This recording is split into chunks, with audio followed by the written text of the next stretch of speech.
আসসালামু আলাইকুম রহমতুল্লাহ। সম্মানিত দর্শক শ্রোতা, সকলকে জানাই অভিনন্দন। প্রিয় দর্শক, আজকের ভিডিওতে আমরা গুরুত্বপূর্ণ একটি বিষয় নিয়ে আলোচনা করব। পার্থিব জীবনের চূড়ান্ত সফলতা হলো আল্লাহ তাআলার সন্তুষ্টি অর্জন করে জান্নাতে প্রবেশ করা।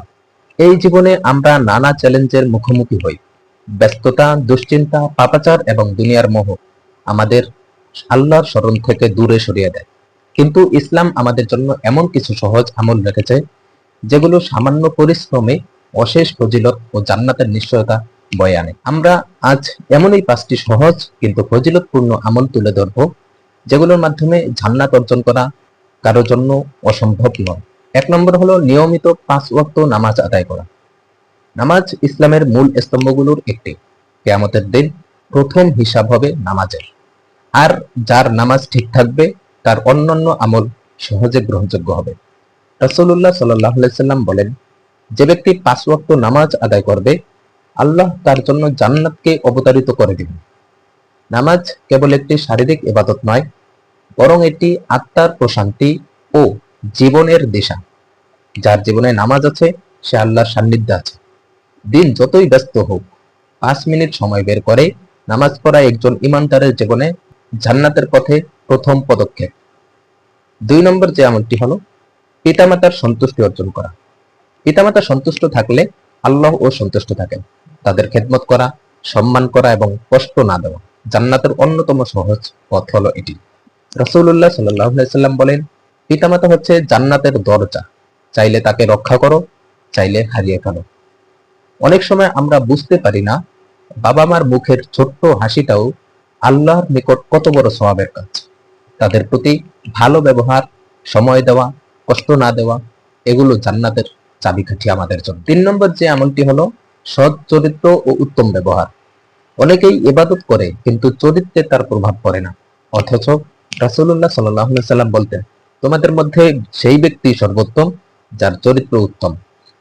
তিনি আরো বলেন, তোমাদের কেউ তার উত্তম চরিত্রের কারণে কিয়ামতের দিন রোজাদার ও তাহাজ্জুদ গুজার ব্যক্তিদের মর্যাদা পাবে। সবার সাথে হাসি মুখে কথা বলা, কষ্ট না দেওয়া, মাফ করতে শেখা, মিথ্যা না বলা, এগুলো বড় বড় আমল না হলেও আল্লাহর কাছে অনেক বড় মর্যাদার কাজেরই। এমনকি রাসূলুল্লাহ সাল্লাল্লাহু আলাইহি সাল্লাম বলেছেন, ভদ্রতা ও বিনয় জান্নাতে নিয়ে যায়। 4 নম্বর যে আমলটি হলো জান্নাত লাভের দোয়া পাঠ করা। রাসূলুল্লাহ সাল্লাল্লাহু আলাইহি সাল্লাম বলেন, যে ব্যক্তি দিনে 3 বার ও রাতে 3 বার জান্নাত চায়, জান্নাত তার সম্পর্কে বলে, আল্লাহর কাছে বলে, হে আল্লাহ, তাকে আমার মধ্যে প্রবেশ করাও। এই দোয়া অত্যন্ত সহজ। তা হলো আল্লাহুম্মা জাআলনি মিন আহলিল জান্নাহ। মাত্র কয়েক সেকেন্ডের এই দোয়া আমাদের নিয়ত এবং আল্লাহর প্রতি আকাঙ্ক্ষার প্রকাশ। জান্নাত নিজেই প্রার্থনা করে ওই ব্যক্তির জন্য। এত সহজ কাজ দিয়ে আল্লাহ যদি আমাদের কবুল করে নেন, তবে জান্নাত থেকে আর কে আমাদের রুখবে? 5 নম্বর যে আমলটি হলো সর্বদা গীবত পরনিন্দা থেকে বিরত থাকা। আমরা অনেক সময় আল্লাহর ইবাদতের পরেও অন্যের বদনাম, গীবত, হিংসা, অহংকার করে নিজের আমল নষ্ট করে ফেলি। অথচ আল্লাহ তাআলা বলেন, গীবত করা তোমার মৃত ভাইয়ের মাংস খাওয়ার মতো। রাসূল সাল্লাল্লাহু আলাইহি সাল্লাম বলতেন, মুসলমান হলো সে ব্যক্তি যার হাত এবং মুখ থেকে অন্য মুসলমান নিরাপদ থাকে। কাউকে ছোট না দেখা, গোপনে কারো সমালোচনা না করা, হিংসা না করা, এইসব নফসের বিরুদ্ধে যুদ্ধ করাও এক ধরনের জিহাদ।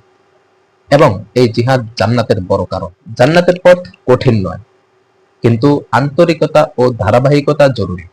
প্রতিদিন অল্প অল্প কিছু আমল করেই একজন সাধারণ মানুষ অসাধারণ ফল লাভ করতে পারে। কিন্তু এই 5টি কাজ খুব সহজ, কিন্তু ফলাফল চিরস্থায়ী। দুনিয়ার ক্লান্তি একদিন শেষ হয়ে যাবে, কিন্তু জান্নাতের শান্তি চিরন্তন। আসুন আজ থেকে আমরা এই ছোট ছোট কাজগুলো নিয়মিতভাবে করতে শুরু করি এবং আল্লাহর জান্নাতের পথে এক ধাপ এগিয়ে যাই। আল্লাহ তাআলা আমাদের সবাইকে এই সহজ আমলগুলোকে জীবনের অংশ বানানোর তৌফিক দান করুন। আমিন। প্রিয় দর্শক, আজ এ পর্যন্তই। দেখা হবে পরবর্তী কোনো ভিডিওতে।